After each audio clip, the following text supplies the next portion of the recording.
You take a medicine, you trust it's safe. But how do we know the machines making it are flawless? Well, it's not just one checkmark.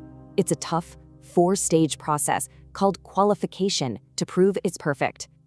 Today, we're looking at this machine, the fluidized bed dryer. It's super important for making drugs stable. This isn't just one test. It's a series of 4 tough challenges the machine has to pass. Okay, here are the stages: design, installation, operational, and performance. Let's break them down from blueprint to production. First up, design qualification. We make sure the blueprint is perfect before anything is actually built. All right, next is installation qualification. Basically, we're just checking, did we get exactly what we ordered? We check everything, the right parts, proper connections, and that every single gauge is perfectly calibrated. So does it actually run? That's operational qualification. We test every single function while the machine's empty.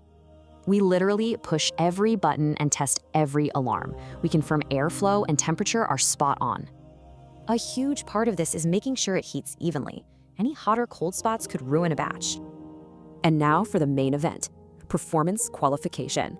It's time to use the actual drug and see what happens. Here, we're tracking everything, fixed parameters, variables like temperature, to guarantee we get the right result every single time. And this isn't a one and done. We run multiple batches to prove the process is completely reliable. So why all this work? It's the hidden guarantee that every pill you take is of the highest quality. This kind of deep dive validation happens all around us in ways you'd probably never even guess.